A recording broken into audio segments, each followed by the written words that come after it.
Before we begin, the Gamers Advocate would like to remind you that any episode could contain game spoilers, so watch or listen with discretion. And now your hosts, AMKomnenos, Banana, and Legion. Enjoy the show. Get him, boys. It's the exact opposite of this new habit my friend has adopted, where whenever she insults herself, she follows it up by saying, like, yeah, I'm dumb or whatever, and then always adding on "and hot" to like any insult she throws at herself. That's awesome. Legion's doing the exact opposite, where like any compliment is followed also with "fuck you" or something along those lines. I think I say like a second compliment. God, I'm very funny and hot. Yeah. I think Com's term. Give me a second then, hold on. Let me at least make sure you fucking heard of it. Whatever it is. I did Elden Ring last time, right? You did. Elden Ring DLC. I haven't even played it. I only play really good games. So that I mean, in the sense of like, I don't play many. So I only play ones where people told me, yeah, it's really good. Oh, I can't. It's so difficult because I have such excellent taste. It's irreproachable. Yeah. Then 2 questions on it. 1, I know there are some snakes in it. Are there many snakes in it? I don't think so. Because it wouldn't make sense. It's the British Isles. I know there's one cave where there's specifically a bunch of snakes in, but it's a mission. Well, St. Patrick, he got rid of them. That's Ireland. Ireland. That's Ireland. There's an Irish DLC. I'm going there. There's no common tie for the whole thing, except for fun. You need a bit more. The power of friendship or some other bullshit. Friendship and keys. Yeah. Fuck off. Kingdom Hearts is a door or the thing on the other side of the door. Shut up. The real it's Disney Kingdom Hearts was the characters, door Final along the Fantasy. way. You're fucking welcome. I got something that we could start off with. So, all right. Well, welcome to another. Fucking hell. I had all of 8 seconds to process that. Well, welcome to another episode of the Gamers Advocate podcast. Welcome, everybody. It is still Spoopy month, so we are going to try to keep it spoopy themed. What we want to go over today, more or less an extension of gaming. Things like films and books and things like that. Of course, a lot of those things have been translated to other forms of media very successfully, but gaming is a very hit and miss, and we know what games that have done those fairly well, Alien Isolation, and others that have not, which I won't name any names. But there may be a movie or a franchise out there that maybe could work in gaming, possibly. A lot of that stuff doesn't always, translate on a game standpoint. You usually associate like a certain actor with a certain character type or something, so it doesn't always work. It's hit and miss. But before we do that, I got a little question for you guys, since it is Spoopy month. I don't know about Com necessarily, but Halloween here in the States is sometimes a big thing. So did you ever do any trick-or-treating, Com? I didn't do trick-or-treating as a kid or as an adult. I probably had that bit as well. Halloween, it exists in Europe, especially in the last 20, 30 years. It definitely exists in the UK. It was just never really a thing I enjoyed. As an adult, I'm not into cosplaying, and maybe that stems from the fact that as a kid, I really wasn't into the dressing up for Halloween. And you're not just going to go door to door knocking for candy. If you're not dressed up, you've got to really sort of sell it, play your part. So, bearing in mind I didn't enjoy dressing up, I wasn't a very outgoing kid either. So Halloween for me was more watch a spooky movie at home, something like that, than it was actually go out. Or maybe go out, hide in back alleys and throw eggs at buildings. Things like that. That's more on brand. Yeah. Yeah. It's friendship. Forcing people to That's acknowledge you. That needs to be made into a game. Egg thrower simulator. Is that a thing in the USA as well? Egging of buildings and egging of people? Yeah. We don't read it to people so much, but... Yeah. In Texas, sometimes what you'll see is, and probably other areas too, but they toilet trees. Mm-hmm. They dress them up, yes, they throw the toilet paper. Yeah. I've never seen someone do that. Like I've never walked down the street, neither in the UK nor in France, and seen like toilet paper hanging from trees or buildings. Never seen that. Eggs broken on buildings, yes. Toilet paper, no. How about you, Banana? You have a big Halloween background. I never got into any of that fun stuff. I was a very boring kid. I would do the the dress up and the costume and trick or treating, but never got like super into it. I don't remember any particular costumes, but I had fun, I guess. Did you have a favorite costume? I'm sorry, but you said I was a very boring kid in the most boring voice I've ever heard. Well, I needed you to believe me, and I feel like I really sold it. That's being Banana. Do I have a favorite costume? Not really. I can't even remember most of them from when I was a kid. You weren't a Power Ranger? I'm sure I was at some point. Mm-hmm. Which color Power Ranger would you be? Probably blue. Yeah, I think that's the coolest. If I remember, he was the nerd from the original series. Oh, I can't remember that. I just remember the actual Power Rangers themselves, just how they look. I think the blue is easily the coolest. Yeah, a lot of times, kids emulate the popular cartoons at the time. Unfortunately, the popular cartoons at my time was G.I. Joe, Transformers, and He-Man. And I didn't look anything like that, so... Yeah, He-Man is a bold choice for Halloween. You didn't look like the Transformers? Yeah, so, yeah. I couldn't honestly tell you if I had one. I think Transformers would be quite easy. You just get some like cardboard boxes, don't you? You just would get think. sort of like 2 cardboard boxes for each leg, 2 for each arm, and you're good. You can't really transform into anything except for a lame pile of boxes. Next But except for that, podcast, I want to see you in a cardboard outfit. I want to see you with a paper bag over your face. Well, I feel like one of those was a way better joke than the other. One of those was just like a mean-spirited thing to say.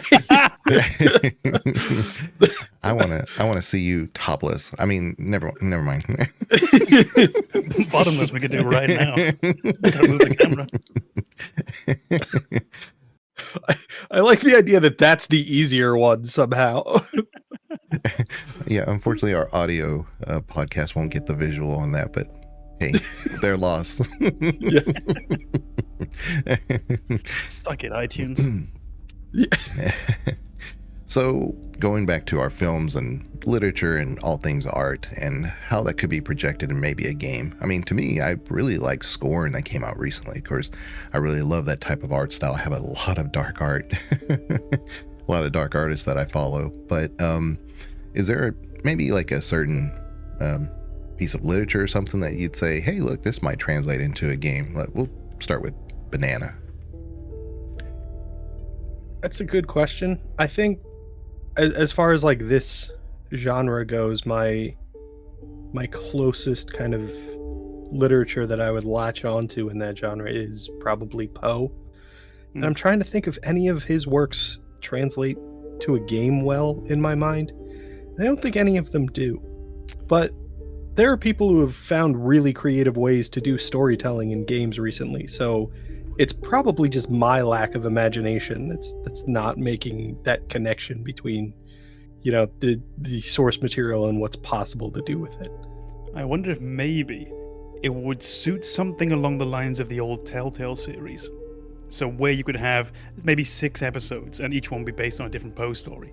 Mm-hmm. And the reason this just suddenly came to mind was the television series The Fall of the House of Usher, which was on in the last year or so, where that was essentially the foundation. It was this one overarching narrative based on a Poe story, and then each individual episode was one smaller individual Poe story, or more heavily based upon one. So maybe they could do that, divide up into separate episodes and really lean in to one of the stories fully in each episode.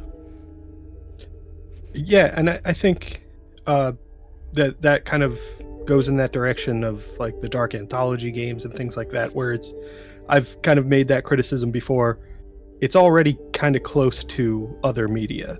It's not what I would think of as a very interactive game. It's more of an interactive movie where you have specific choices as far as the direction that the movie goes, or maybe like a quick time event where you have to react in time. But I'm trying to think of something that manifests in gameplay, and that's really just another means of storytelling. The gameplay isn't really the draw for those types of games.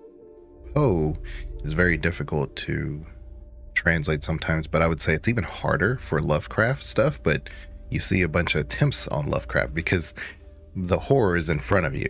I mean, it's there, so it's kind of easily translated for most games to take that very literally, when that's really not what it's supposed to be. But that's a different line of thinking. But with Poe, a lot of stuff is actual what you see. He wrote the Murders of Rue Morgue, which was technically the first detective. Sir Arthur Conan Doyle took a lot of inspiration from that. That's how we get the Sherlock Holmes series, which you see games for that.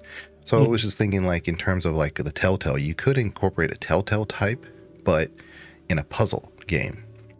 So a combination of merging between a puzzle game and one of those Telltale things with the Murders of Rue Morgue, because ultimately you're just trying to solve a mystery in that one. So I think puzzles, honestly, for me, a good horror game is normally to some degree a puzzler, to some degree. And this is, I think it comes from the thing we've talked about before, which is the idea of player agency. So if you're watching a film, for example, you're scared for the character, you can't control them, they're doing something stupid. Well, you know that when you're playing a game, you're not going to do that stupid thing that they've just done. Okay, they think the killer's in the house, why are they running upstairs? There's no escape. So you think to yourself, well, I'm not going to run upstairs, no problem. So we need to find a way to force you to go upstairs. So now we have to go and find the key that opens the main door. So we had that puzzling aspect that takes away that agency that you have, that allows you to avoid the stupid decisions, that allows you to be forced into horrible situations. And I think this is something that, in my experience, video game horror Lovecraftian hasn't always done very well, because they often tend to lean into the monster more than the monstrous, if that makes sense, more than the world and the fear that it gives you. You tend to be eventually confronted with a fish-looking monster or a squid-looking monster, and you have to throw grenades at it until it dies. Yeah, I think that's the big thing with video games. The whole point is that player interaction, that agency that you have in the game. And with horror, there's a lot of things that I don't think would translate to a situation where you have agency. So in a lot of cases in horror movies, it's the unknown that really drives home the fear. So you don't know what you're up against, and you don't know how to fight against it, even if you do know what it is in a lot of cases. If that were the case in a video game, you'd be like, this game sucks, I don't know what to do. And that's why I feel like a lot of horror video games don't lean into like that kind of style with the way that the horror is presented. It's usually visually horror, it's gory, it's intimidating, but the game mechanics don't make you feel scared because you have agency, you have something you can do. And that's very much not a commonality across the horror genre, is this feeling of like, oh, I feel like I can beat whatever this is. But that's a necessity in video gaming. If you don't think you can succeed, why play at all? So I feel like there's a lot of things in the horror genre that in other media work, but would not translate to gaming well. I think actually one of the best games that worked well in the sense of what the player could do, what the player couldn't do, and keeping the unknown was PT. PT did a tremendous job of this, and it's why it still sticks with me a little bit. Just yesterday, weirdly enough, I was doing a bit of Googling about video gaming, just kind of being lazy, and it was getting a bit dark and the lights were down, and all of a sudden I found myself Googling Lisa from PT, and I found out that there's this beautiful mechanic in the game where the reason you feel like you're being followed and watched the whole time is because you are. The character model is behind you the entire time you're playing through the game. So it's affecting lighting around you. It's affecting the shadows. So that feeling of being watched is because you are being watched. There is this horror monster shuffling behind you. But if you turn, she's never there because she follows with you. She orbits around you in that sense. So they managed to keep the villain unknowable all the way through, and you just get these glimpses and flashes And if you are ever unlucky enough to stumble upon her, you get this moment when it's really hard to actually tell what she is and what she looks like, because there's these violent body movements, there's the flopping of the head, she's facing the other way, there's the robe that's on her that's quite sort of covering of the body, so you don't really get a sense of what she is except for this head. And that's it. And they managed to keep the villain in the game unknowable in a way that a lot of the classic monster movies worked, where the mystique is gone when you've seen the monster. The mystique is gone when you've seen the shark, when you've seen the T-Rex. And now it's just a monster. But that mystery, they managed to keep it throughout PT. And I think it's why it's still so damn terrifying to this day, even if you've played it once, twice, 10 times. Yeah. I always like the, surprise, surprise, I always like the anti-hero story sometimes. But the one thing... Who would have guessed? But the one thing that I thought about when Banana said Poe is that I'm fixing Banana's camera. Just bear with me. It's my fault. Mm-hmm. You're good. My You're camera's fine. Fuck you. No. You look amazing. Yeah. It's framing. It's just framing. You're good. But one thing that I remembered about Poe is that I was thinking in terms of like the Mask of the Red Death. Mask of the Red Death is basically just this ball, this party that you go to, and it slowly becomes more and more, it changes, like it becomes more oppressive, the scene, just based on his verbiage. So what he's doing, he's contextualizing the scene with the way he's saying things and the words that he's using to kind of weave this ethereal issue that's the bigger picture within the room. And then they all basically succumb to this Red Death, which was tuberculosis and everything like that. But what if you were the actual character who, because he does mention that it happens at this ball where it hits everybody, people of high status, people of lower status, it makes no discrimination for that. But what if you had the character who has to fill a role? He's almost like Death himself, but he's uncovering truths about certain people. And so he's consuming them through what he finds out. Does he like condemn this person to death versus the other person who might live or something like that? And so it's your job to like fill the room as much as you can up to a certain, I don't know, meter or something, and that kind of, but you're almost like a detective, but you're a detective of death. Because that's the point of that story, is that eventually just the tuberculosis hits everybody, or it's indiscriminate, but it seems indiscriminate unless you're the one who's actually uncovering certain truths about certain people that may need to go. Well, that is, oddly enough, in that show, The Fall of the House of Usher, one of the episodes is based upon the Mask of the Red Death. And it's a bit more malign, it's a bit more malicious. There is someone who is trying to get the right people into this room, the right people into this party, and the wrong people out. Those who are innocent, they shouldn't be in here. Those who are not innocent should be in the room when the event eventually takes place. So there might be some fun to be had there and fun is probably a grim word to use, in being that sort of grim reapery figure as you try and manipulate the bad into this room after finding out who the bad actually are, whilst trying to also secret away those who are in the room already who maybe shouldn't be. Yeah. I'm imagining almost like a sim party game, honestly, and it sounds great. So I was thinking, and I'm not sure if you guys are familiar with the game. I believe it's called Plague Inc. Yes. It's essentially a game where you act as a virus choosing its course of evolution to try and infect as many people as possible. And eventually your goal is to annihilate humanity on the planet. That's what I'm hearing when you guys describe this situation, is you play as this force of nature that has to take out as many people as possible. And I weirdly loved that game. I thought that was a lot of fun. I could definitely see that mechanic being involved in other games with storytelling elements that make it a little more engaging. I do wonder if those games, the evolving virus and so forth, if we might not quite be ready for it on a societal level again. There was that moment when all of that became just a little bit too real and a bit too bleak. And I wondered if we're actually ready for that game. Maybe we are. It's been a few years. And we have seen return to general normalcy. I have definitely played that game since the pandemic, and may or may not have named my virus after it. We also have the board game Pandemic as well, which could go along with this. I don't know if you ever played that, but it's fantastic. Well, in a game like the one I described, you would have to have some kind of anchoring reason to do all this, right? Not just be, malevolous for no. I think that's where the fun of the Pandemic game comes from, is the lack of reason. It is purely just you are this beast evolving to, not even to kill, but to spread.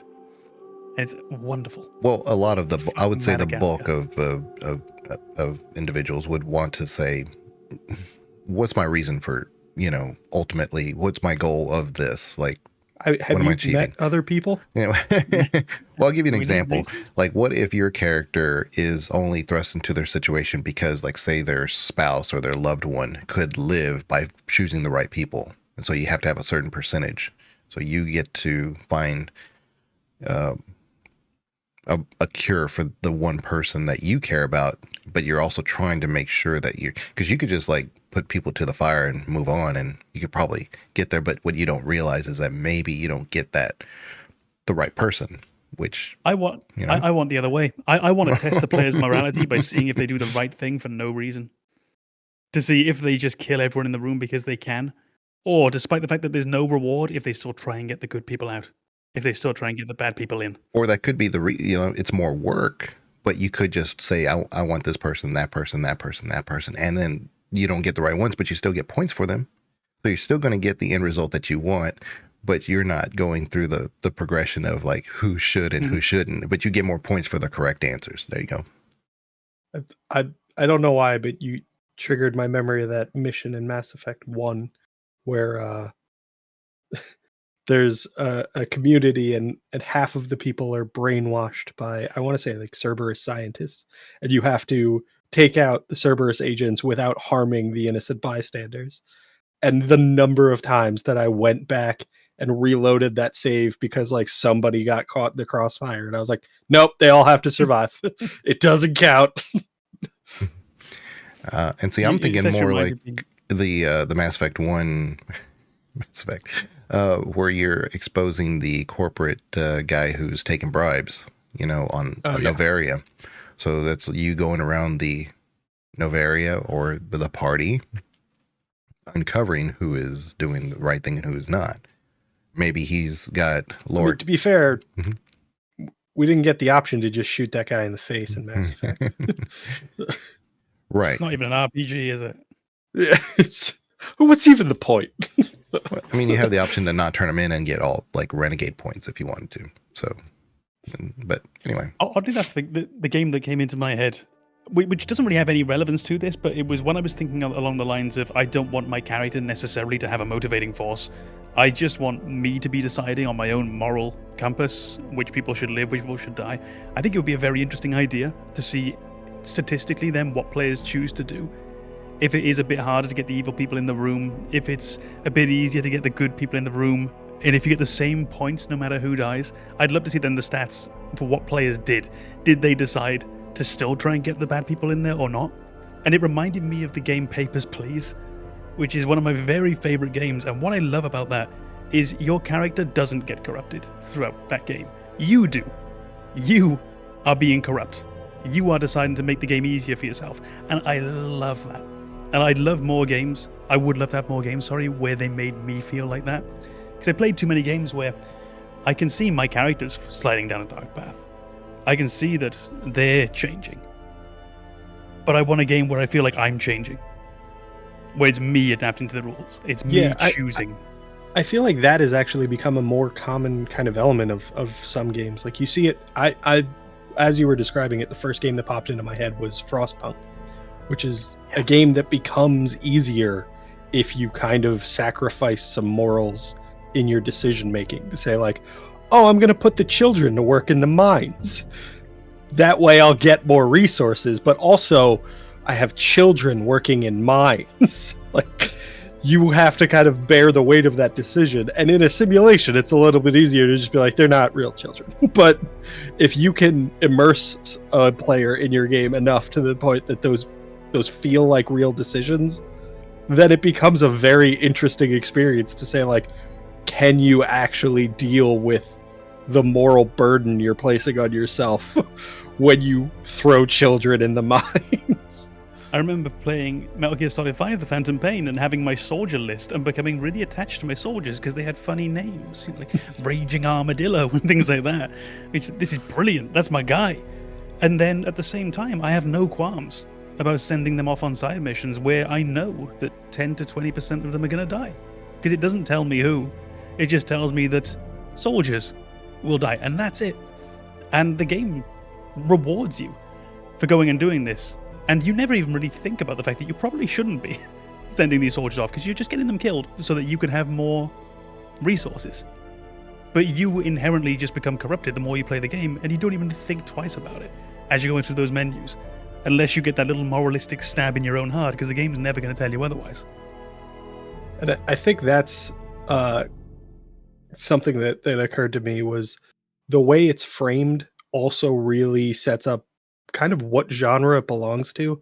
Because if you want to look at a game like Shadow of the Colossus, which is one we talked about, where you're kind of going around trying to rescue somebody that's important to you, and the morality of what you're actually doing doesn't become clear until very late.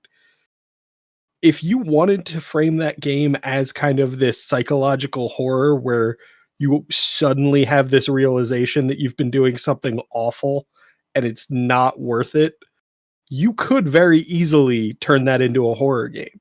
It's just not the direction that they chose to go. And I feel like you could really reframe a lot of these games to showcase the more horrible elements as the focal point and just completely change the genre that they belong to.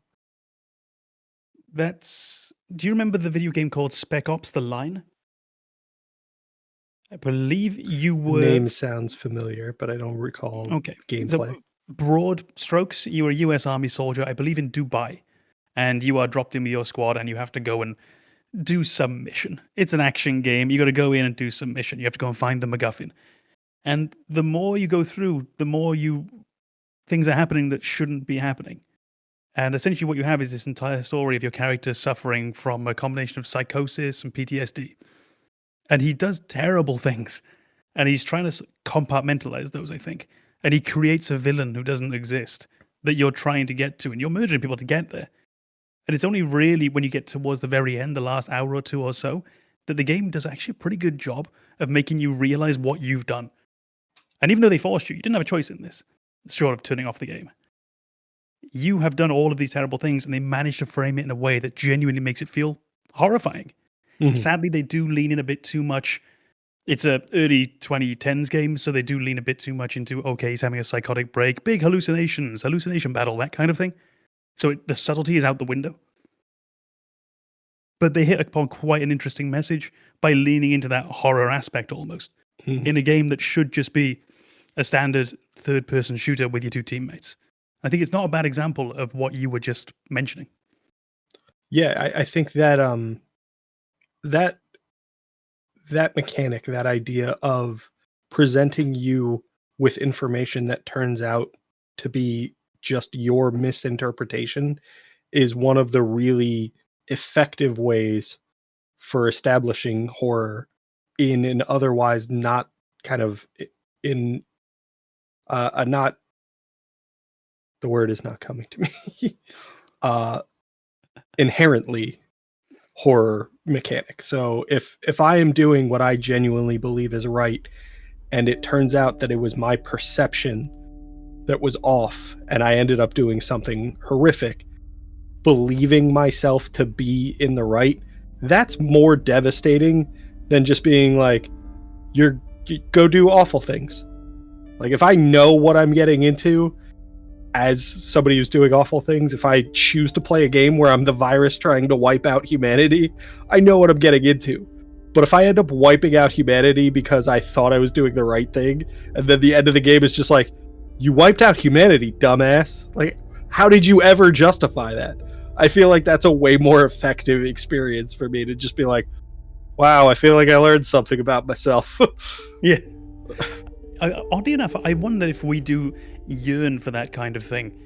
Particularly a few years back, and I've got an example running through my mind, particularly in the 2010s, when maybe video games weren't always quite as interesting in the way they worked, I think we can make various arguments for the quality of gaming over our lifespans. But I do believe that generally the writing in gaming has become more interesting in the last decade or so. Not necessarily better, because that depends very much on the individual piece. But I think they're willing to tackle subjects they weren't always necessarily willing to tackle, or maybe that they couldn't effectively tackle. You should, by the way, be playing Rebirth, just saying, because there's something to do with this in there. But I do wonder if our yearning for that kind of storytelling, I think of the indoctrination theory from Mass Effect, which I don't buy into in the slightest. It doesn't feel strong. But that idea that maybe the game isn't presenting maybe the game hasn't presented to you by the time the game finishes clearly what you've done. And maybe by playing the game in the way that you thought was right, you've actually done the hard work of your opponents. Maybe Shepard was indoctrinated the whole time, and every ending, except the one where you take down the Reapers, is in some way you failing. And the game doesn't present it to you this way, and I don't think it's right.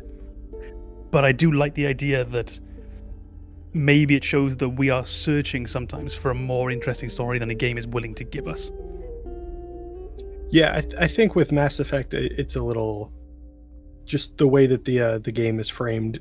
Every other experience feels like, there's a way to solve this correctly. For the entire story to end with that, yeah, no, you tried your best and failed.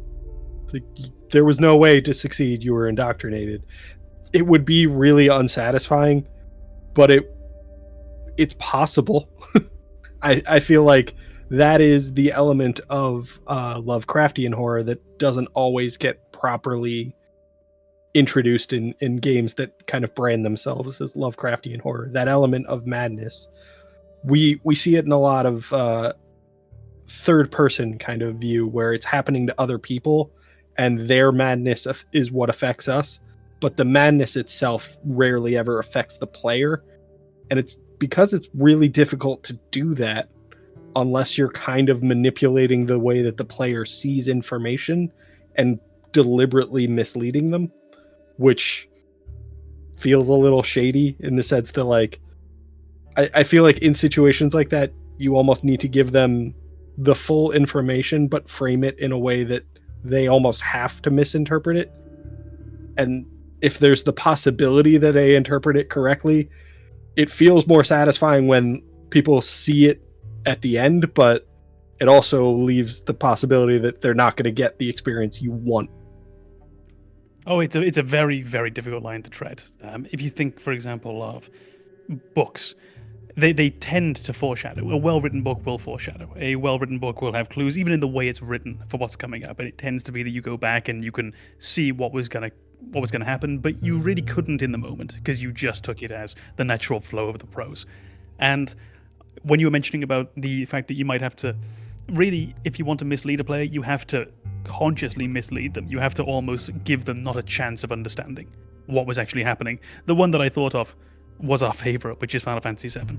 You have almost no way of understanding that big Cloud Strife character development moment prior to it taking place. There are some very, very small things that you can pick up, but not really. The game essentially has to lie to you for you to have the understanding they want you to have.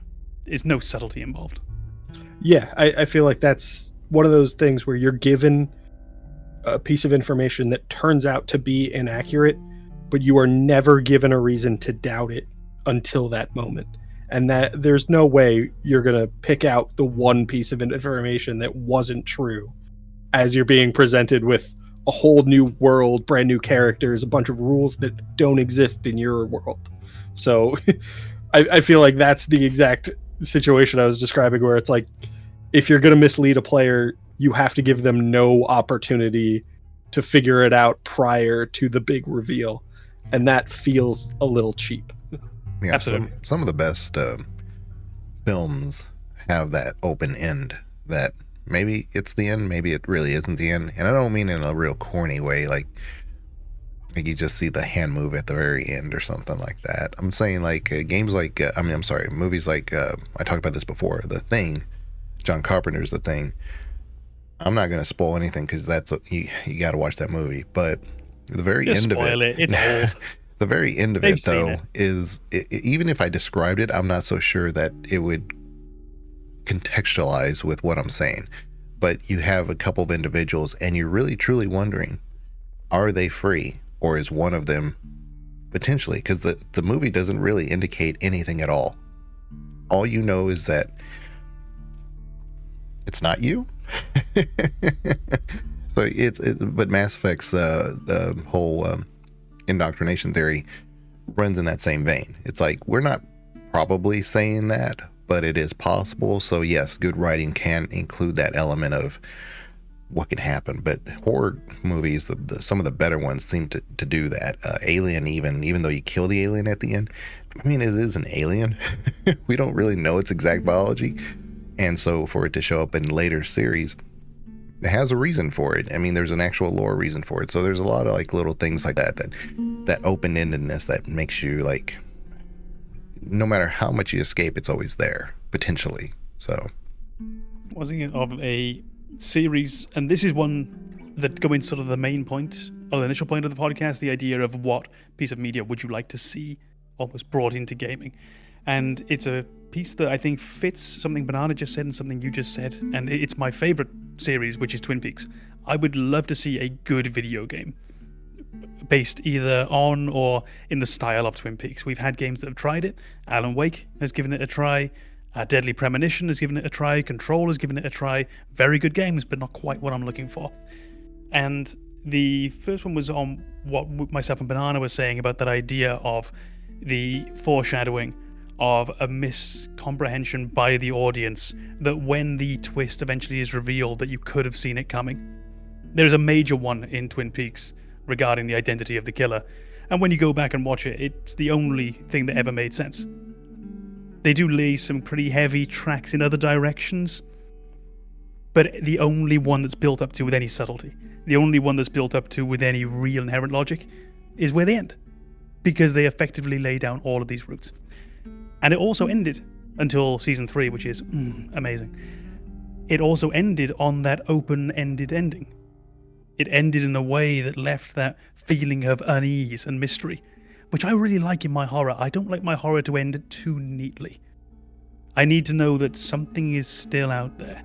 Now, you can do this in quite a few ways. It doesn't have to be that the monster's still in the woods. It doesn't have to be as unsubtle as, if I can pick a slightly mean one, it doesn't have to be as unsubtle as the N7 chest plate suddenly popping up with that one intake of breath before the credits scene. Yes, wait. It doesn't have to be that. But the idea that it's not over. I think horror is a bit too neatly bookended if everything's great at the start and everything's great at the end. I want to have that doubt. Well, that's, I think, why you see so many horror movies with sequels. And it's not because they were just immediately popular. It lends itself to that because the nightmare never ends. It's always out there. It's a bit bleak, but that's the truth. Yeah. Honestly, I don't know about you, but when I go to sleep after watching a horror movie, I want to have it still in my mind a little bit. And if it ended a bit too cleanly, there's no fun there. There's no excitement to be had, and from the cold financial perspective, there's no chance of a sequel. If you haven't seen it, kind of in this vein, the whole Damien series, there was a prequel that came out recently. Excellent movie. I'm a big horror fan. I was shocked how good it was. It was pretty good. So I'm just gonna write that down. Yeah. I think I forget what it's called. Oh, The Omen. Is it The First Omen? The First Omen. That's it. Yeah. Mm-hmm. Something real bland. Yeah, I never would have thought. The cinematography is very much in that 70s style, but they did a lot of technical things they couldn't have done back then. So I was about to suggest that the poster for it, with the most terrifying movie of the year, has very vintage horror vibes. Mm-hmm. It is beautiful. It's a callback to the original Omen. It's very similar in many, many ways. But again, not going to spoil nothing. It's brand new. One movie that I don't really see referenced hardly ever in any like cult classic groups or whatever, but it was a great movie of its time. I know a lot of people in my age group that love that movie. It's called Enemy Mine. Have y'all ever heard of that? No, I'm I didn't think so. Very quick Google. Just It in is case. a great movie. Luke Gossett Jr.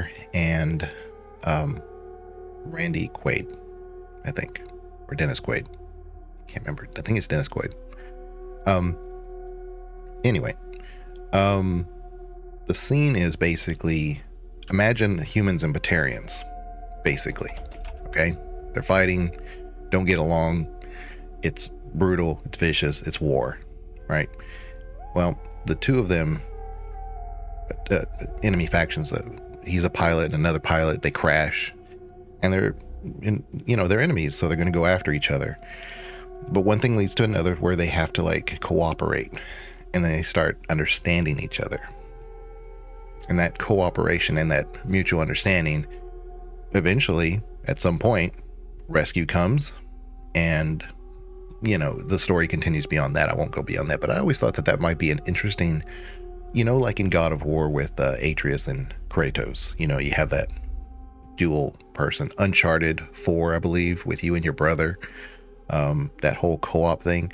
I was thinking, like, you could have a scenario where kind of like a Warhammer, like even like the recent one, the Space Marine, where you're like this badass guy, and clearly they're not just insects, right? But you're going to face humanoids, and that's, you going in there, it's a bloodbath, very testosterone filled. And then you're in a situation where you are stranded, you're marooned, and then you realize that you're not alone, and it is one of the enemy. And it does lead to that situation where you are having to cooperate. There's some things he can do, some things you can do. And then it just plays itself for an RPG just so beautifully, because what if y'all are rescued? What if somebody does win the war? What do you do with your friend? Reminds me of a mechanic in the game. I always confuse it with It Takes Two. It's not It Takes Two. I believe it's called Brothers or something similar. And it's a game where you are controlling two characters at the same time. One brother you're controlling with the left stick, one with the right stick on your controller. And you just reminded me of that when you're talking about playing as these two very, very different characters and what might happen when rescue comes. In that sense, if the war is over and you're on opposing sides, what might actually happen? And I'm thinking this must already exist, oddly enough. I'm thinking of games based upon World War II, games based upon World War I. There must have been occasions when soldiers who, I mean, if you think of France and Germany, there are a lot of people in Eastern France who speak German. There's a lot of people in Western Germany, not Germany, West Republic Germany, but the very west of Germany, who speak French. There must have been people in the wars who, if they had happened by happenstance to be wounded and find themselves lying next to a soldier from the other side, they could have been able to talk. They could have been able to bond. So I think you could have that story in a very, very real way. And I wonder if it's been done. If there is a game about you and, yeah, someone on the other side who can't stay together. I can't get a clear thought out about it. It's so messy, but I like the foundation. I haven't seen it before. I've seen co-op stuff, but not like a true like I think Ragnarok comes the closest, because you do play as Atreus for a while. You do play as, Kratos for another time.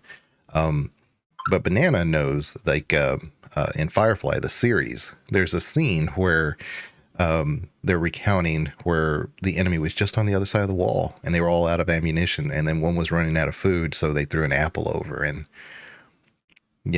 it was a really neat little story that they added in the middle of a story that really didn't need it, but it gave it some flavor. So, well, that's adding humanity. It reminds me of a story that I only ever read in one book, and there's a tiny part of me that thinks the author might have made it up. It's a book about the Battle of Lepanto, which was a major 16th century naval battle. In very, very broad terms, it's the Western Christian parts of Europe against the Ottoman Empire. Now, there are a few details you need to look at, but that's the basic gist. is And this in there is Naples? a story. Sorry? Is this in Naples? The Kingdom of Naples would have been involved. So would the Republic of Venice. So would, I think, various parts of I southern was thinking France. where Venice the for French some monarchy- reason, but yeah, okay, I'm sorry. I didn't mean to Oh, if stop there was a you. naval Yeah, battle at that time, you Yeah. can probably assume that Venice had its fingers in the Yeah, pie, yeah. or its ships in the battle, one or the other.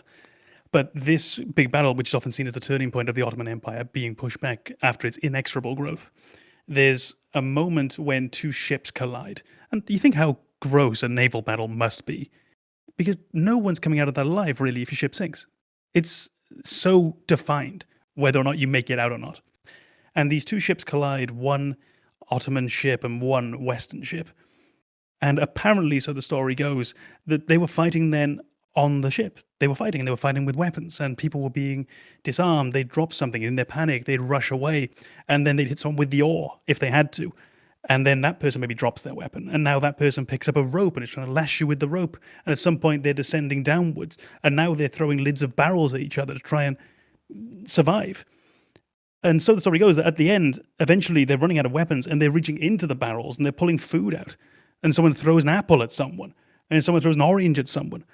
Apparently, there's a ship sailing past that sees this taking place, and they can just hear hails of laughter from on board this ship because the weapons are all gone. And they're just throwing tomatoes at each other. Well, probably not tomatoes, but they're just throwing fruit at each other, just throwing vegetables at each other.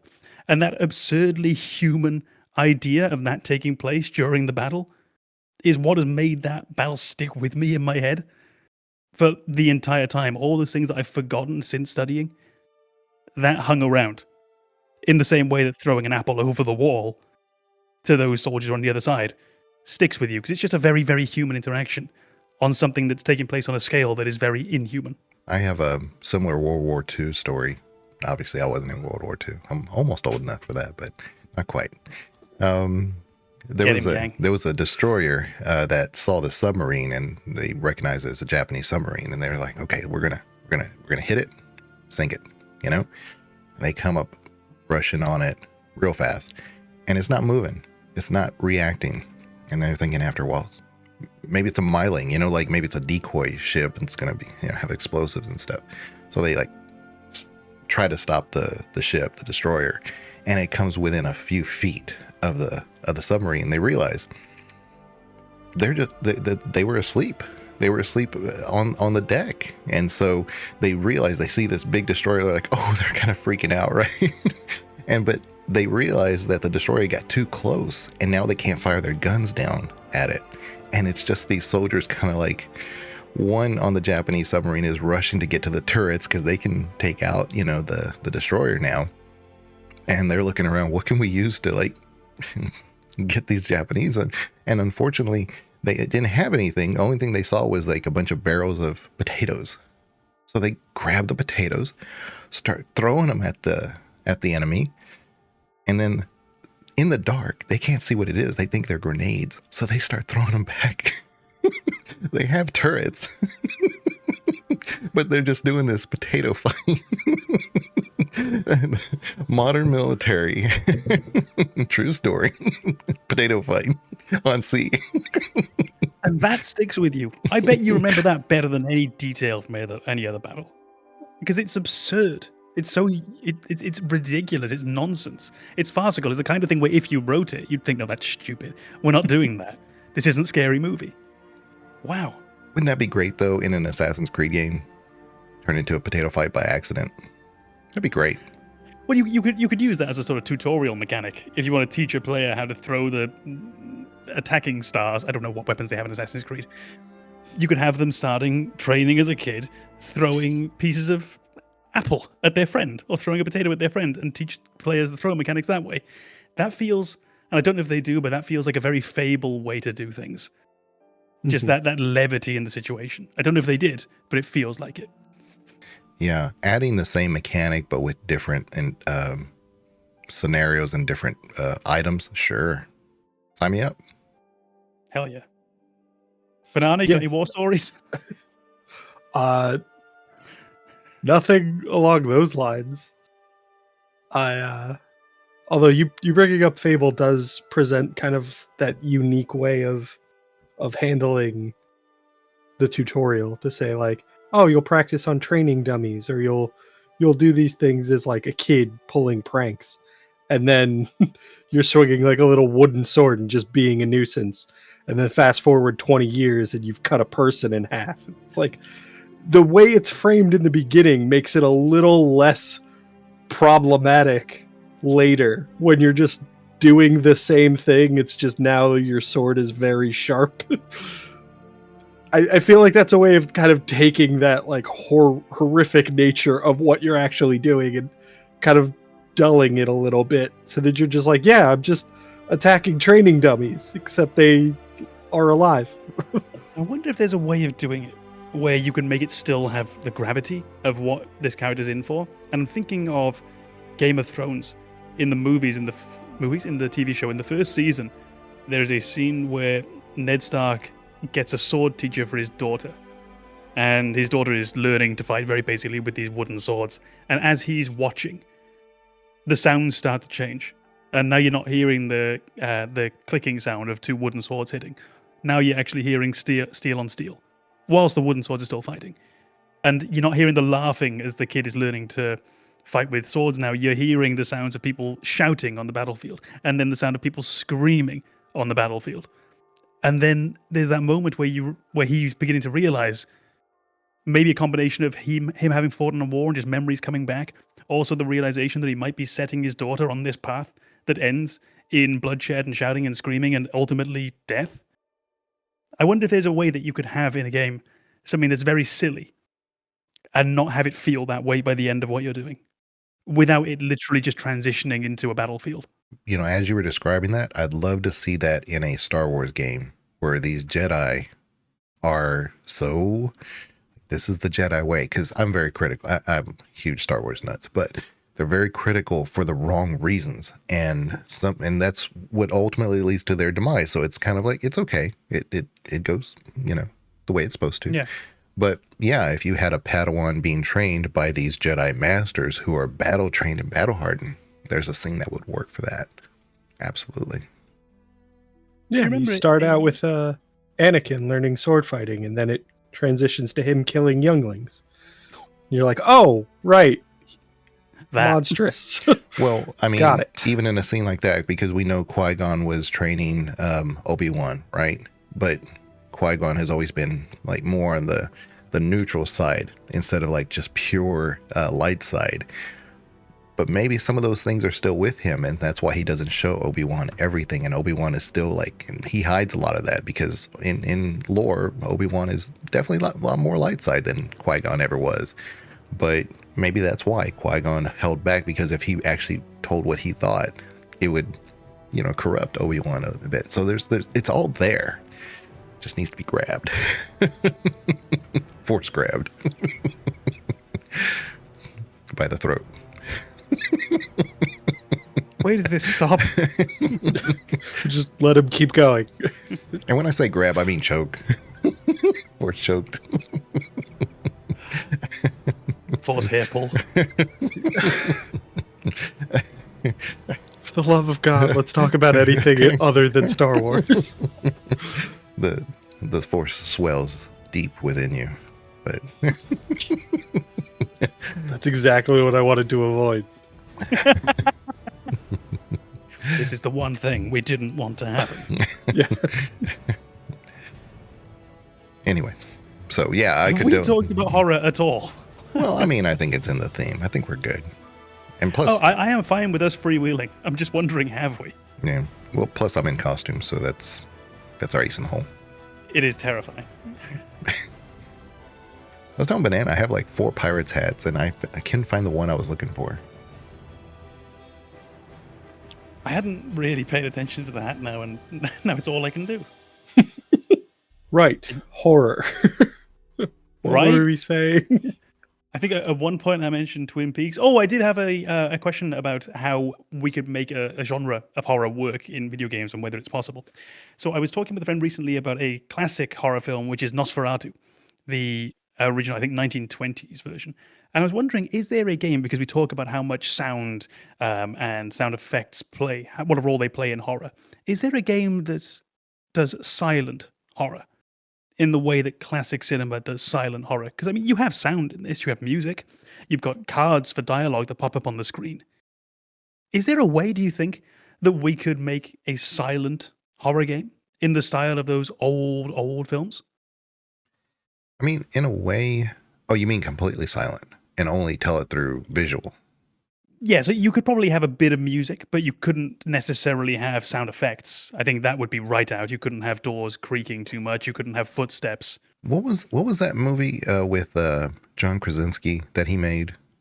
The Quiet Place? Quiet Place. Maybe something like that, because actually alerting a true stealth game.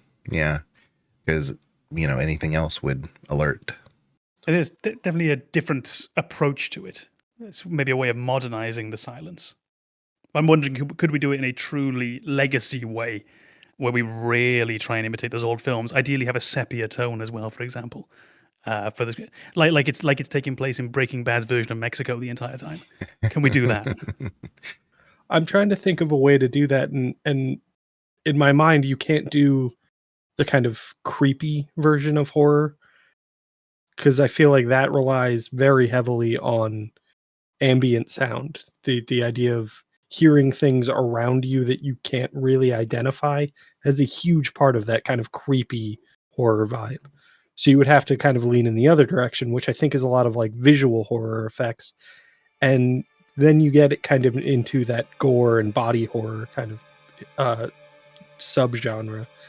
And I feel like a lot of those kind of fall short as far as horror goes, because like we've said, like once you see the monster or whatever it is that's supposed to be horrifying you, that's kind of where it ends. You can't really do much more than just gore at that point, and it's not so much horror, it's just kind of gross.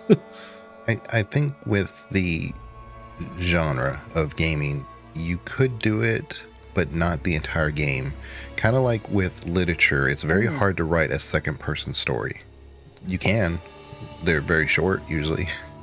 You go into a room. Adventure books, yeah, basically. yeah. Well, you go into a room. Exactly. You go into a room. You pick up this. You do that. You can only say "you" so many times before it's just droning out the imagination.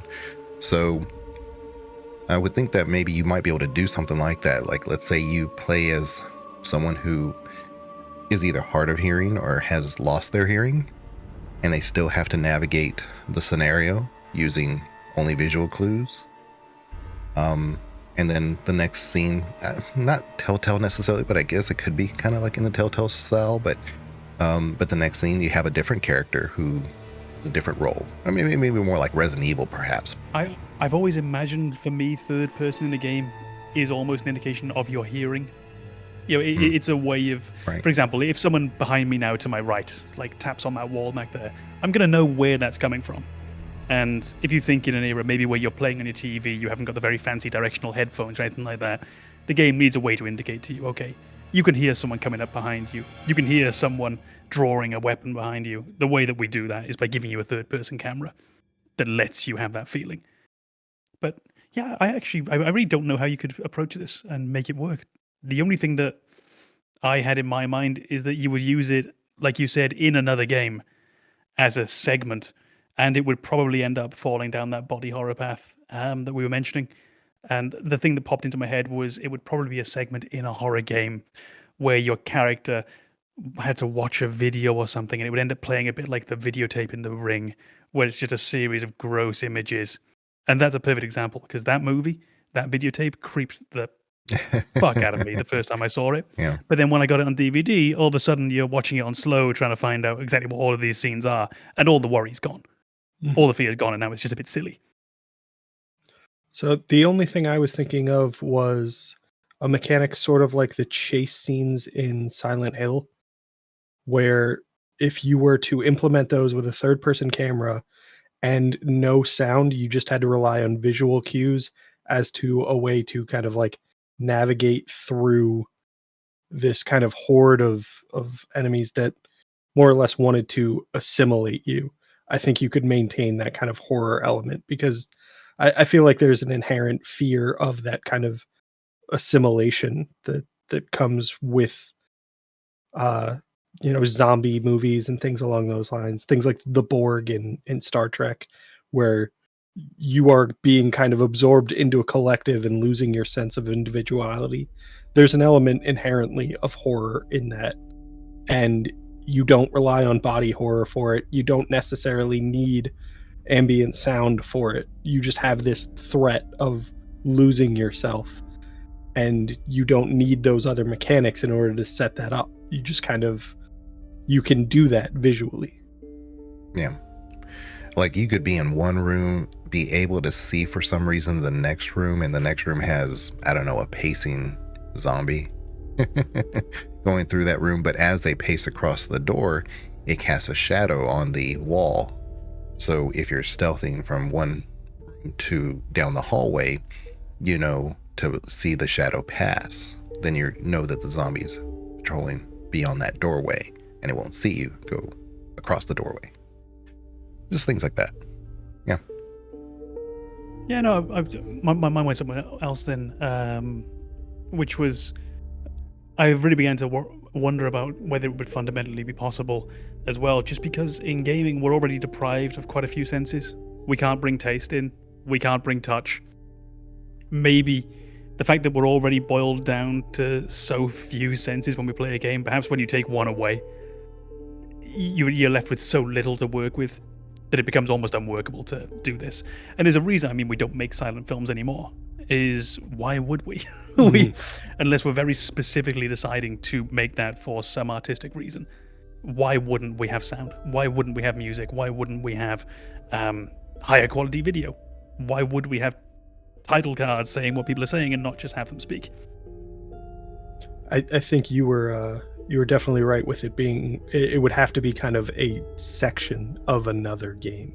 If you were to try to make that the entirety of the gameplay, I feel like it would get old almost immediately and you'd be disappointed with the way the game played. But if it was a separate element, and that contrast between the traditional gameplay and this 1 second or this one section where they're depriving you of your one of your senses, then I feel like it would almost enhance that situation more, because you are suddenly without that sense, and that is like very quickly thrusting you into a situation where you're unprepared, and that just enhances the horror. Mm-hmm. Yeah, I agree. Because like I said, it's very hard to write a second person story for very long. You can do it. Won't be probably very interesting after a while. I think a game also where it was silent for a very long time. So let's say you have a game where you lose your hearing for 5 minutes. And first of all, don't give me tinnitus in that scene, because I don't like that. When a game gives you that high-pitched ringing, I don't need that. I want silence. I want that true absence to really give me the moment. The problem also, as somebody who has tinnitus, Same. don't fucking do that. Because like, I already have that. And if ever you actually get it right, it's going to creep me the fuck out. I'm not going to like it. I'm thinking of the way we play games. So if you give me a 5-minute section where there's just that silence, it's going to be unnerving, creepy, and I'm going to want my sound back.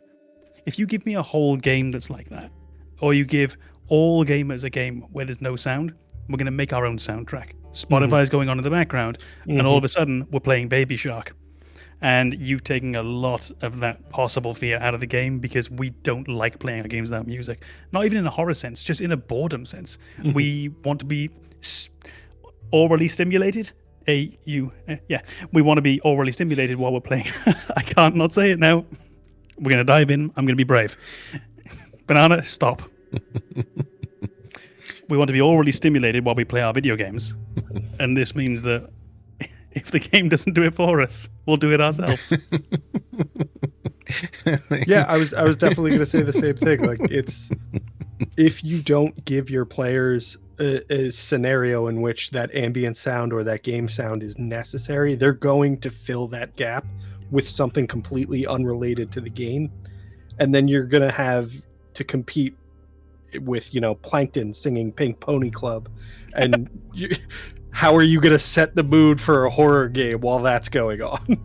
I can't remember if it was Scorsese or Tarantino who said that they don't employ composers for their films. They use songs they like. They use songs they like. Just think of Stuck in the Middle with You in Reservoir Dogs. Think of Layla used in Goodfellas. They go and do this because they know how much power the sound designer has. They can make or break a scene very, very quickly and very, very easily. And if you now put this in the hands of the player, and they are playing, like you say, that Plankton song, whilst you're trying to scare them, and they will, because we see even when we play games, probably, if I'm grinding on a video game, I don't tend to have the in-game music on anymore. I tend to put on a podcast or something similar. You give us that control, we're going to use it, and we are going to damage the tone that you tried to set. So I do wonder if maybe just fundamentally there isn't a way of making it work, except for a very, very niche audience. who might be able to put up with it. You're not wrong with that, Com, because I remember when the Blair Witch came out in theaters, not in videos or whatever. And I was fascinated with it because it was such a divergence from the traditional horror movie and a lot of movies to begin with. I mean, that whole it kind of gave this vibe of like, okay, it's a home movie type video, and it's really low budget, which it was. But they did a lot of things with the sound on it that were very quiet because that was the environment. You're in the woods, right? And what was neat that I noticed, and to lend credence to what you were saying, is that oftentimes the audience would just talk more out loud in that movie than any other movie theater I've ever been in. Consecutively, over and over, it would happen because I watched it more than a few times in the theater. And people would say, well, come on, don't go in there. Like they would actually start, because it was so quiet, like they were filling the void, like they felt it was necessary to fill that void. So there is something to that, having seen that, not just once, twice, or maybe even 4 or 5 times. It happened every single time. People were filling that void. Mm-hmm. I saw it once in the theater, and now that you mention it, there was a lot, relative to the average movie-going experience, there was a lot more just sound from people. I guess with the Blair Witch, there was that feeling, wasn't there, that you were being dragged down this staircase because it is that first-person view the entire time. So it almost felt as though you, against your will, were being put into these horrible situations in a way that really worked. I mean, it was outstanding filmmaking, and honestly, the loss of that in Blair Witch 2, that's trash. That is garbage. That real loss of what made it unique was such a weakness that I really do hope there is a way a game can do this. Because if there is, and they do it well, I'm sure that could be almost... Because how often is it in horror movies, horror games, where you hear the sound, you don't want to be where that sound is? But Blair Witch, the movie, it was so quiet so often that the moments where you heard a sound, you almost needed to know where it was and either go to it or it's over there. It's right there. And you're frozen. That doesn't happen in movies and games. They also had that thing as well where there was so little sound, and this is more probably when you're watching it at home on your own, that you created sound for it, almost in your mind. You would imagine that you'd heard a stick break, or if a stick broke, you imagined that must be a monster. If someone's backpack was rustling, you wonder what that was. So there is definitely a way that this can be done. I don't know if it's really feasible. There's a way to do it. I just don't know if you can do it well. Well, there's a few mods for like Skyrim that add a lot of random sounds to your wilderness experience, and I love the wilderness experience. So I've got those mods, and I can say it's possible. I mean, you could have a horror game that doesn't, on purpose break sticks over there, breaks, a rock over that way. Just have it random. Believe me, the random on its own when you're lost is pretty terrifying. So that's what I don't want. I want the nothing. I don't want the random. I want the nothing.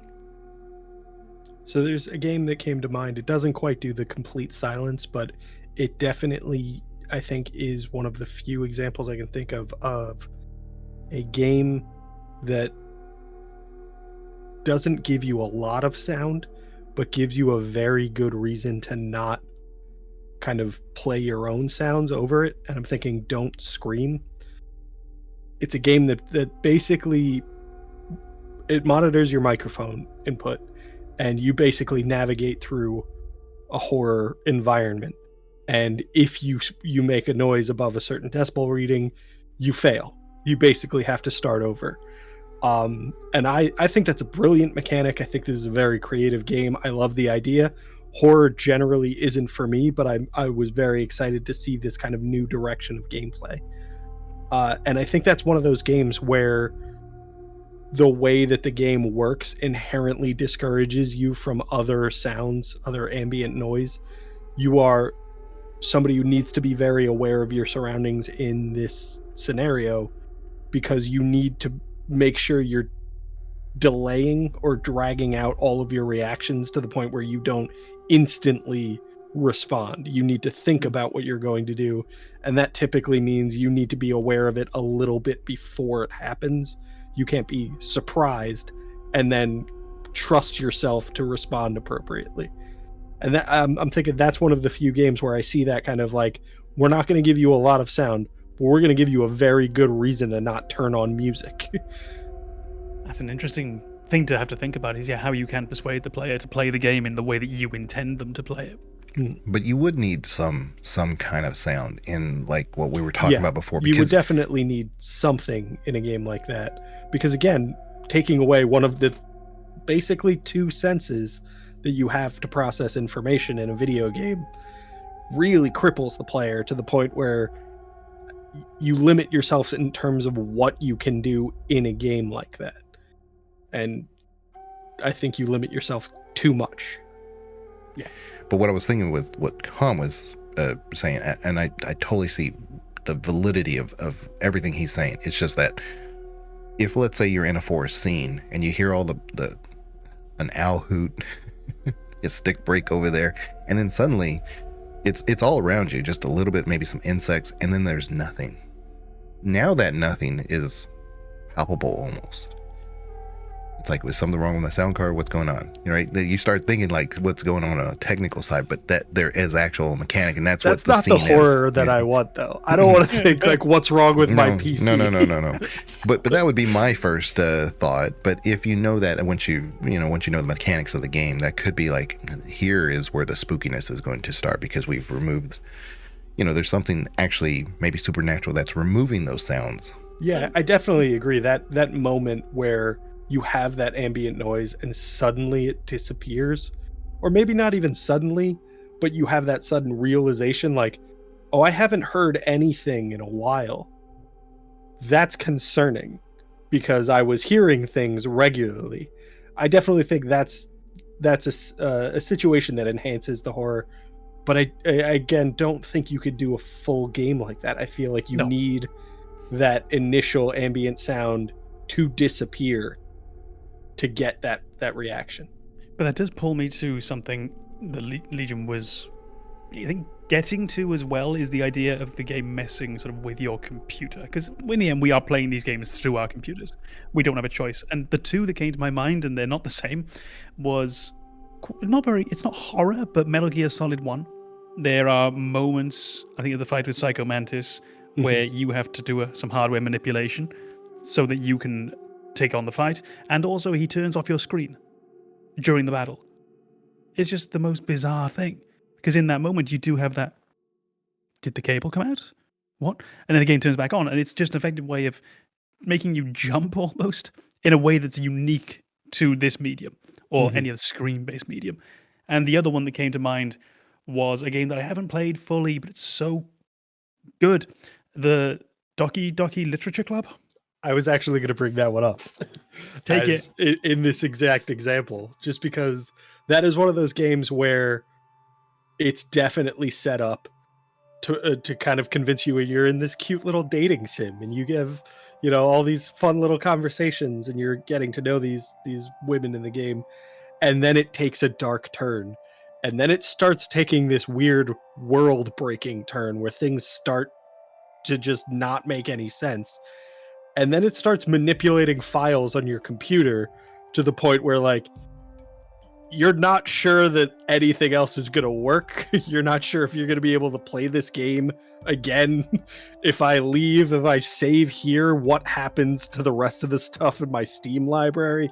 Like, there's some very real world concerns that come up in that moment when a fictional character tells you that they're basically hacking your computer. It's like, I paid for this. What was I thinking? That was definitely one of those weird moments where, like, as that was happening, I was like, okay, my guess is this is all localized to, like, the folder where this install is. But I have my concerns. Yeah, there's just enough doubt there. And that's such a unique video game thing. And this is what I think is always so exciting, and it's why we keep playing video games, is there is almost always apparently a new way to do things. And it just does pull me back very briefly to that feeling in Papers, Please when I was playing it, and I thought, hold on, I'm the one being corrupted, not the character, and that bizarre feeling of, what have you done to me? Why have you made me change? And then Doki Doki Literature Club, where the game is, like you say, playing with your files to the point where you're pretty sure it's okay. You're pretty sure it's above board and that everything's going to be fine. But you do have a doubt. And it's such a unique thing that you can't do with anything else. That it just makes me think there must be a way to do this silent horror game that I want. If we can make these things work, there must be a way. And someone out there, do it. Do it now. I did have an idea when you were talking about Metal Gear Solid, though, and the fights against Psycho Mantis, where you have to move your controller to a different input or something in the on the console version. I'm just imagining like that moment where the monitor turns off or your screen turns off.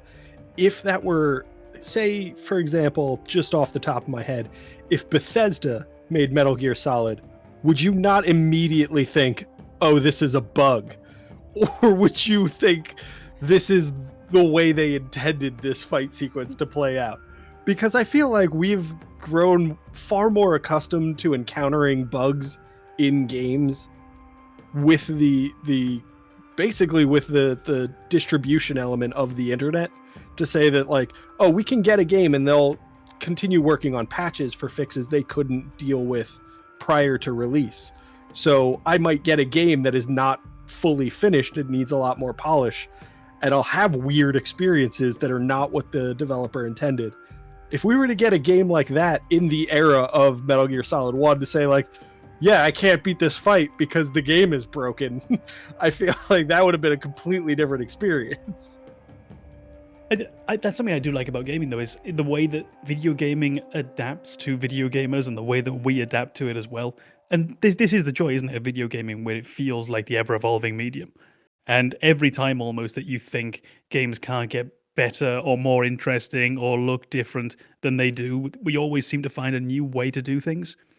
And it just keeps it genuinely exciting. It's so beautiful, at risk of sounding like an absolute like idiot. It's such a beautiful art form. And my only criticism of the whole mixing of the genres between film and gaming, unless you're making Cuphead or some other game that's meant to look super retro, remove film grain. Don't even add it to the code. Oh. All it's doing is dragging my computer down. We don't need it. I turn it off. It looks better without it. Even the Legendary Edition of Mass, because originally Mass Effect came with that whole film grain thing. Off.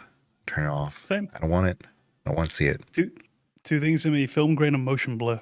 If Motion you like blur. them, good for you. But for me, off. Yeah. And to lend to that, depth of field. For me, I don't need it. That's what our eyes do naturally. Right now, I'm looking at my screen, and comm is a little blurry. It's just what our eyes do naturally. I don't need it in the game. You're just removing processing power. So Comm's just naturally blurry. It's not like a visual I'm actually thing. moving really quickly. Yeah. super fast. But it was you actually did remind me of that idea of games kind of evolving to discover new ways of tackling specific things. And I'm thinking of that like file manipulation, because if you've played the Space Quest games, and I want to say it was Space Quest 4, there is a moment where you log onto a computer that has Space Quest 4 installed on it. And there's like, it's basically like your Windows desktop. So there's a recycling bin and then a handful of other icons. And you can delete the other icons by dragging them into the recycling bin. And if you delete Space Quest 4, the game crashes and you have to launch it again and load your most recent save. And it was very much like why would you even do that in the first place? But they added that little hiccup of having to relaunch the game. And it's possible you haven't saved in a long time. So like you completely screwed yourself over and have to play over a large section of the game again just for this little gag and that was built in and didn't really need to be there. But then that idea evolved into what it became in Doki Doki Literature Club, which is now a horror element to say that like the game is deliberately fucking with your system and you paid for that. This is like two things that came to mind when you mentioned that. Is one, I think just that little detail, it does show something we discussed before, which is it's so endearing when a game company or a game designer loves their game enough that they'll put stupid stuff like that in that really doesn't serve a good. Actually, this doesn't serve any good purpose at all. That's just an engine for frustration and annoyance. But they put it in because it's a pretty good joke. Like, why would you delete the game you're playing, you idiot? It makes sense. And then the other thing it reminded me of was just something that older games used to do that I'm glad we generally don't do anymore. But they were very willing to punish you. in a way that that nowadays we don't tend to see. If we think of how often games now tend to autosave, for example, if we think of in the Elder Scrolls games that you could have killed Caius Custodius if you wanted, it's fine. Sorry, you're locked out of the story now, but you can kill him. And then in later games, the characters become unkillable if they are essential to the narrative.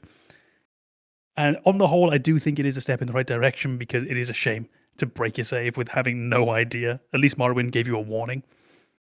But I do find it interesting to see that evolution away from what games were used to be willing to do to you. Yeah. The fact that you would pay them to irritate you. Yeah, there's a game or two that I can think of immediately when you said that, but I'm not going to list them. I'm not going to name them because it might actually spoil the game. So I'm not even going to reference them. I was gonna talk about Baldur's Gate. Yeah. It won't spoil the game, but there are definitely enemies in Baldur's Gate. Well, not even enemies. There's a mechanic in Baldur's Gate where, like, if you just go full murder hobo and just kill indiscriminately, they will start introducing guards that are invincible, that just cannot take damage, to the point where it's just like, this is going to keep happening until you load a save prior to when you decided to just indiscriminately murder people. Wow. And the core characters, so like Elminster is in Baldur's Gate 1. If you pick a fight with Elminster, he will just wipe your party every time because he's invincible. He genuinely cannot be killed. Is that the guy who speaks cryptically who you keep running into on the road? Is that Elminster? E. Mm-hmm. Sorry? E. He signs it as E. But that's Elminster. Okay. Oh, I can't remember that. I just remember seeing some guy. I think I'm just saying, if somebody plays it and you get a note and it just says robed E. wizard. Mm-hmm. Yeah. Mm-hmm. Yeah. Yeah. Well, you know, if you get your reputation just low enough, period, I mean, even I think 4 below, maybe 3, the guards just attack you on sight anyway.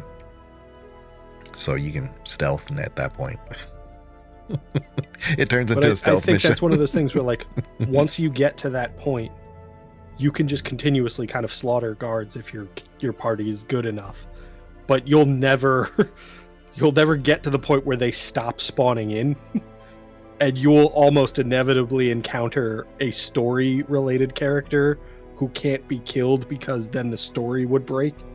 Yeah. And they will join the guards in the fight against you so that you're fighting against an invincible character.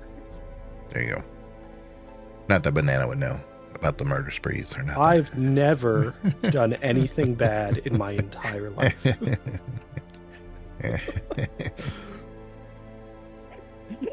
I just realised that does sum us up. Is our cutting edge content is a Nixon joke. Carry on. You can trust us. Is it the kids who are, or is it me who's out of touch? No, it's the children who are wrong. Well, we'll go ahead and call it there. Hey, check out the Discord. Yeah, check out the Discord. Banana has been keeping up with that, and like, subscribe, make comments in YouTube. Definitely helps the algorithm big time. We should probably announce this closer to the beginning of each one, but oh well, it's at the end. But anyway, we will see you guys next time. Thank you very much. Bye-bye.